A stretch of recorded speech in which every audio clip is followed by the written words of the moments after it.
बिस्मिल्लाहिर्रहमानिर्रहीम। अस्सलाम वालेकुम व्यूवर्स, मैं हूं सदरा और वेलकम करती हूं आपको अपने चैनल पर।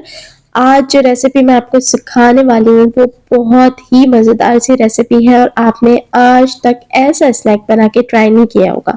तो आज मैं आपको बनाना सिखाऊंगी फ़िश पकोड़ा यानी मछली के पकोड़े। और ये इतनी डिफरेंट और मज़ेदार रेसिपी है कि जब आप खाएंगे तो आपको लाजमी पसंद आएगी, क्योंकि मेरी कोशिश होती है हमेशा कुछ नया कुछ डिफरेंट सिखाऊं। तो चलिए जी रेसिपी को स्टार्ट करते हैं। रेसिपी अच्छी लगे तो बस आपने वीडियो को लाइक लाजमी करना है। तो यहाँ आपने ले लेनी है बोनलेस फिश, लेकिन मैंने जो घर में रेगुलर फिश आई हुई थी उसमें से ही 2 पीस ऐसे निकाले हैं जो कि बोनलेस थे। आप चाहें तो अलहदा से बोनलेस भी ले सकते हैं। इसके साथ स्किन भी अटैच है, अगर आप विदाउट स्किन लें तो ज़्यादा बेहतर है, वरना ये भी अच्छा लगता है। अच्छे से वॉश कर लें, आपने कुछ भी नहीं करना, उसको इस तरीके से 1-1 इंच के क्यूब्स में आपने कट कर लेना है। ठीक है, थिकनेस भी इतनी होनी चाहिए और इस तरीके से बस 1 इंच जितने क्यूब्स में आपने फिश को कट कर लेना है। अब बना लेते हैं इसकी मैरिनेशन। इसमें जाएगा आधा चम्मच लहसुन अदरक का पेस्ट, 2 टेबल स्पून सिरका, 2 table spoon soya sauce, paprika powder जाएगा आधा चम्मच, काली मिर्ची का पाउडर आधा चम्मच, 1/4 चम्मच जाएगा सफेद मिर्च का पाउडर और आधा चम्मच हल्का सा ऐड कर दें नमक और इसे कर लें अच्छे से मिक्स। इसके अंदर देखें हमें पानी ऐड नहीं करना, क्योंकि हमने इसको बहुत ज़्यादा लिक्विड ही नहीं बनाना।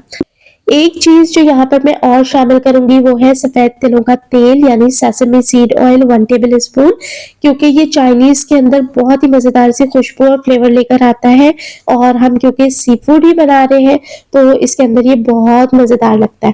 चलिए जी, आधा चम्मच इसके अंदर जाएगा चाट का मसाला और अच्छे तरीके से इसे कर लें मिक्स। अब देखें जो कंसिस्टेंसी है वो आपके सामने है और वो इतनी ही होनी चाहिए कि जो मसाला आपने बनाया है वो इन पीसेस के ऊपर अच्छे से कोट हो जाए और हमने इसको मैरिनेट कर देना है, मतलब अच्छे से मिक्स कर लेना है।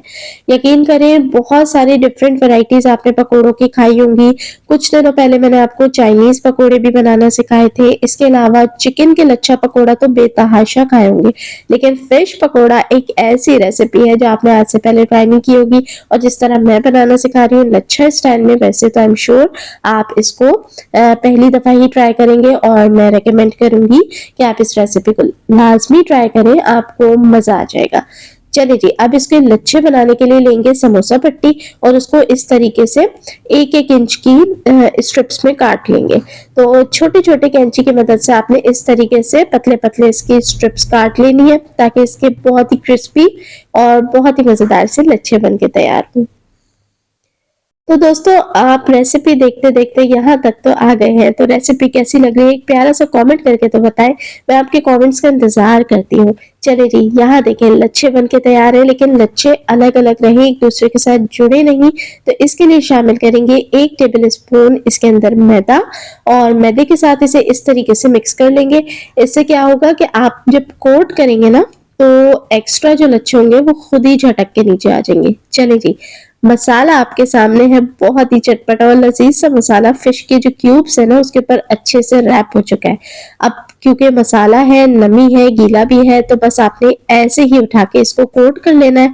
उंगलियों की मदद से इस तरीके से दबा दबा के आपने सारे लच्छों के साथ इसको कोट कर लेना है। यकीन करें इतनी डिफरेंट और टेस्टी रेसिपी है और सर्दियों में तो चार चांद लगा देगी आपकी शामों को, आपकी चाय को, आपके डिनर्स को। चलिए जी, ये देखिए बहुत ही अच्छा सा हमने पूरी प्लेट भर के लच्छा फिश पकोड़ा बना के रेडी कर लिया है। तो चलते हैं अब इसको फ्राई करने के लिए। फ्राई करने के लिए तेल का अच्छे से गर्म होना लाजमी है, लेकिन बहुत तेज यानी धुआं निकलता हुआ तेल नहीं होना चाहिए, क्योंकि समोसे की पट्टियां आपको पता है हल्की सी भी ज्यादा गर्म हो तेल तो फिर जल जाती है। तो बस आपने मीडियम हीट के ऊपर फ्राई करना है, जब क्रिस्पी हो जाए, हल्का सा ब्राउन हो जाए, तो इसे आपने पलट देना है। फिश है, आपको पता है मैरिनेट हुआ हुआ है, छोटे पीसेस में है और वैसे ही डेलिकेट गोश्त होता है तो क्विकली गल जाता है। तो बस इसको फ्राई कर ले जब तक कि ये क्रिस्पी और गोल्डन ब्राउन सा ना हो जाए। तो अल्हम्दुलिल्लाह मैंने जब इस रेसिपी को अपने घर में ट्राई किया था तो ये रेसिपी सबको बहुत पसंद आई थी, क्योंकि इतने क्रंची क्रिस्पी से ये होते हैं, हेल्दी भी हैं क्योंकि फ़िश का इस्तेमाल किया है और इसमें से कोई फ़िश की स्मेल नहीं आती, बहुत ही टेस्टी रहते हैं। तो रेसिपी तो आप सब ने इसको लाज़मी ट्राई करना है और फिर आके आपने मुझे कमेंट सेक्शन में ज़रूर बताना है कि ये रेसिपी आप सबको कैसी लगी। तो सभी देखने वाले दोस्तों से गुज़ारिश है कि रेसिपी अच्छी लगा करे तो वीडियो को लाइक कर दिया करें, और दोस्तों अगर पहली दफ़ा मेरे चैनल पे आए हैं तो चैनल को सब्सक्राइब कर लें और ज़्यादा से ज़्यादा रेसिपीज़ को अपने दोस्तों के साथ शेयर किया करें। और ना सिर्फ केचप बल्कि हरी चटनी, पुदीने की चटनी, इमली की चटनी या फिर रायते के साथ भी अगर आप इसे सर्व करेंगे ना, यकीन करें खाने वाले को मज़ा आ जाएगा। तो ये ज़बरदस्त सी रेसिपी आप सबने ट्राई करनी है और अपना फीडबैक लाज़मी शेयर कीजिएगा। मैं इंतज़ार करती हूँ आपके प्यारे-प्यारे कमेंट्स का।